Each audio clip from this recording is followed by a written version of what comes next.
So we are celebrating this momentous day in our nation's history, and to help us, we're talking with a man who made history of his own. Governor Wes Moore is Maryland's first black governor, and he just won the primary to run for a second term. And for a second time, he will face off against Republican Dan Cox, who has touted his support for President Trump throughout his campaign. Governor Wes Moore, good morning. Good to see you as always. Good morning. Good to see you. So you are giving a speech tomorrow as a counter-programming to the president's 4th of July remarks. What is your message to a nation that sometimes feels, to a lot of people, as divided on this 250th anniversary of our nation's founding? Well, I mean, I'd say that the United States is still the greatest experiment in world history. There was nothing like it before. And in many ways, there still is nothing like it to this day. That our history has been uneven, it's been complicated, it's been challenging, but it's still been pretty remarkable. But there's a patriotism that requires work.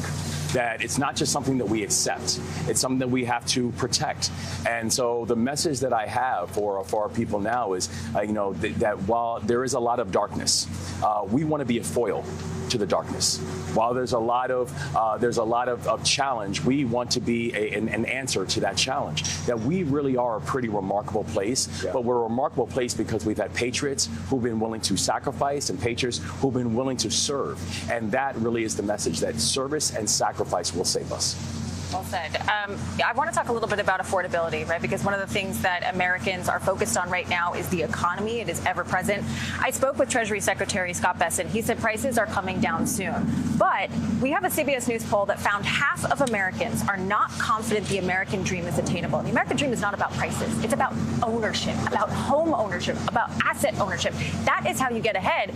And I was just looking up, over the past 2 decades, the price to own a home has more than doubled. So what can lawmakers do specifically to make this American dream attainable for Americans? The pathway to the American dream is creating pathways to work, wages, and wealth. That's what people are asking for, right? I want a good job that pays a fair wage and gives me the opportunity to own more than I owe.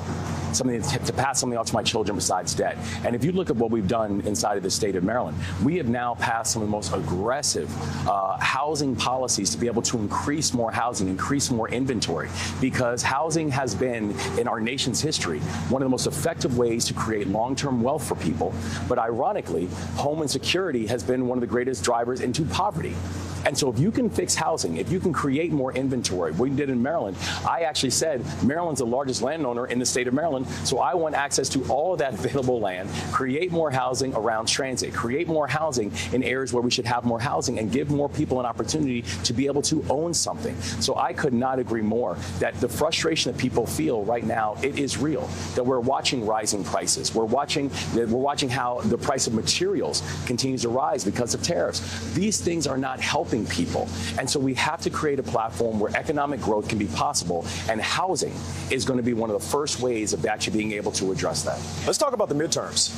Democratic Socialists are winning primaries and flexing their political power. So the question I have is, does the Democratic voter want their elected officials to run on a more progressive platform?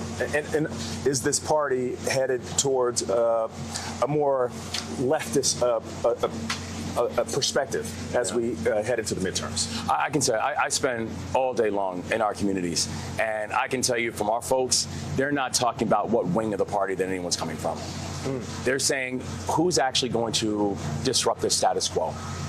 Who's actually going to be able to address the fact that everything is more expensive, that we're watching gas that has been more expensive now for these past 10 weeks, over $1, that we're watching how grocery prices are continuing to skyrocket.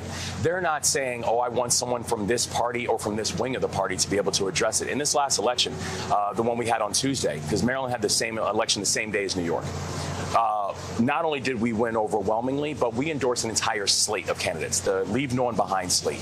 And in that slate, there was a progressive lawmaker from Montgomery County, and there was a prosecutor from Baltimore County.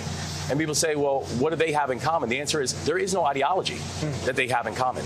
And yet, but they understand disrupting the status quo. And yet, those Democratic socialists who are winning primaries, not just in New York, but also in states like Colorado, are seeing a shift towards the messaging that they have. So when you, in your discussions with lawmakers in your own state, for example, who may be seeking higher office, are you talking to them about, yes, the things that they're focusing on, housing, healthcare, education, affordability, but there's also a dangerous, for some people, an undercurrent of anti-Semitism that they see in some of these candidates who are running. I have a lot of Jewish friends who say to me that they're worried. They may support some of those policies, but they worry about that strain of anti-Semitism. What do you say to them? Well, I'd say that if you look at how we move in Maryland, I've been clear, hate will find no home in our state.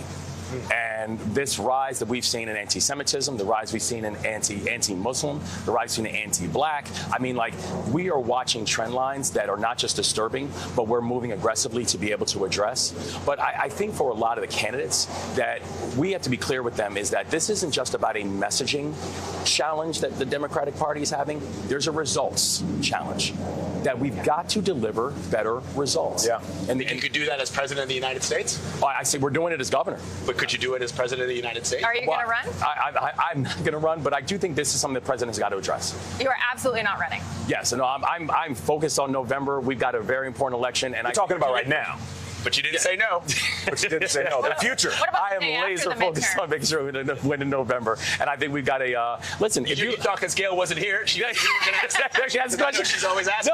No, but it's funny. President Moore has a good ring to it. No, but you know what also has the fact that Maryland is leading the country in drops in violent crime. That has a great ring to it. The fact that Maryland has now added 55,000 new businesses since our administration's come on board, and still raised the minimum wage for our workers. Still made sure we're doing things like making sure vets and childcare. I'm running for re-election, absolutely. Right. Governor, I'm going to call you up the day after the midterms and ask you that question. There we go. All right. Thank you so much for joining us.